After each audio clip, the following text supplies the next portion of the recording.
What's going on, my PT peeps, my Walking Dead family, my fighters? I'm One Eye Bright, also known as PT. You don't know if I'm winking or blinking, but I'm definitely thinking about Fear the Walking Dead Season 7, Episode 5. So obviously, spoiler warning for all things Walking Dead. But did you catch some of these things from the episode? We're going to break it down a little bit here. Not everything under the sun, but some things that stood out to us. Season 7, Episode 5, Fear the Walking Dead. Season 7 has been decent, could be a little better. Definitely could be worse, but we'll take it. Hit the subscribe button, like, share, subscribe, support the PT channel. If you still love the Walking Dead universe, make sure you subscribe so you don't miss out on our daily Walking Dead videos. Want to give a shout out to everybody that supports the channel. We truly appreciate it. Now, Season 7, Episode 5 focused on Dwight and Sherry. We met a new character, Mickey, played by Aisha Taylor. And overall, it's a pretty good episode that sets some things up. We're still waiting on Padre. What's the deal with that? I'm sure they're going to stretch it out till Season 7, Episode 8. But Sherry, Dwight, they take down some people. We see this crazy fruit, and is it red? Is it purple? Either way, it exploded in the zombie apocalypse. You're going to eat it, that's for sure. But check out Sherry right here. Is it an orange headband? Is it a red headband? Either way, it's an Easter egg I'm going with to one of my favorite movies, Aliens. Vasquez is rocking a red headband. Interesting fun fact is that Gail Ann Hurd, who's an executive producer, really for all things Walking Dead, was a producer on Aliens. Also, she was married to James Cameron. Did you know that? So I'm guessing that Gail Ann Hurd was like, Sherry, badass chick, Vasquez, badass chick. Let's make an Easter egg connection there with the red headband. What do you think of it? Gail Ann Hurd is definitely a big aspect of the success of the Walking Dead universe. You find out more about her, and it's pretty inspiring and amazing of all the stuff she's accomplished. Now, what's up with this video game right here that Dwight gives the girl in the bunker? Is it Tetris? How are they going to play this thing? I'm not sure, but when I was going back and watching the episode, see the red towel behind her?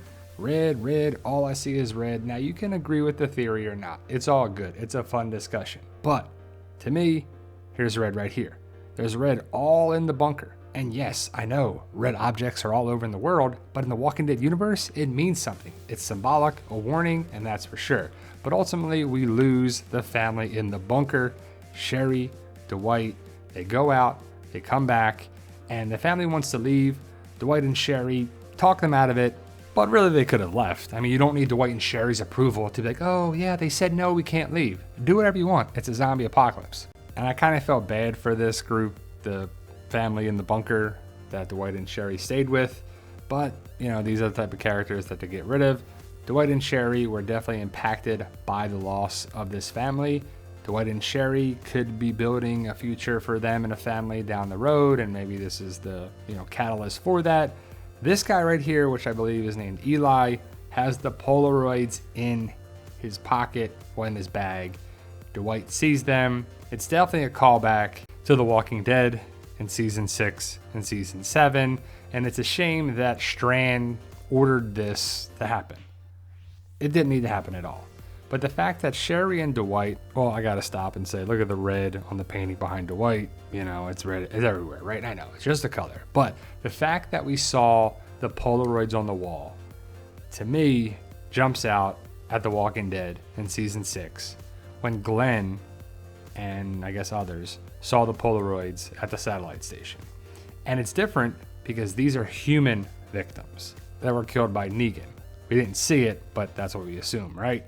And the Polaroid wall behind Sherry and Dwight is interesting because these two are connected with Negan and the Sanctuary and the Saviors. And we saw it before on The Walking Dead, and those two came from The Walking Dead.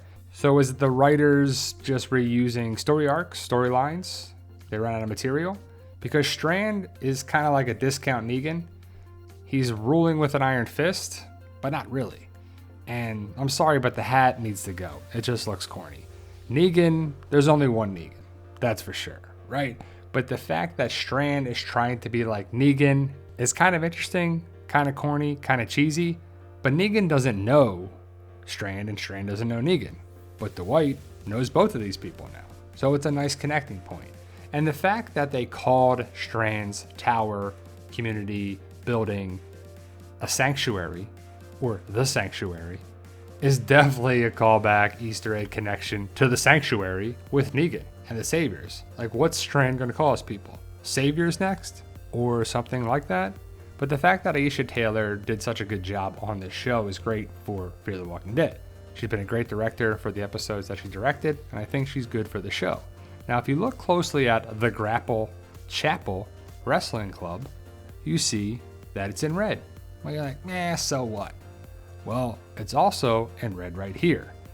The Grapple Chapel, the bride and groom, and Cliff didn't make it, so Mickey is alone, and we know don't have a relationship in the zombie apocalypse. But it takes me back to previous season of Fear the Walking Dead with the chapel and the wedding, and also when Dwight, we believe, if it wasn't a hallucination, thought he heard Sherry in the same episode around the chapel. So it's pretty interesting that here, there, chapel, now they're talking about having a family and they're together now. It's pretty cool. What goes around comes around, foreshadowing, set up, by chance, by design, not sure. But those are some things that I caught.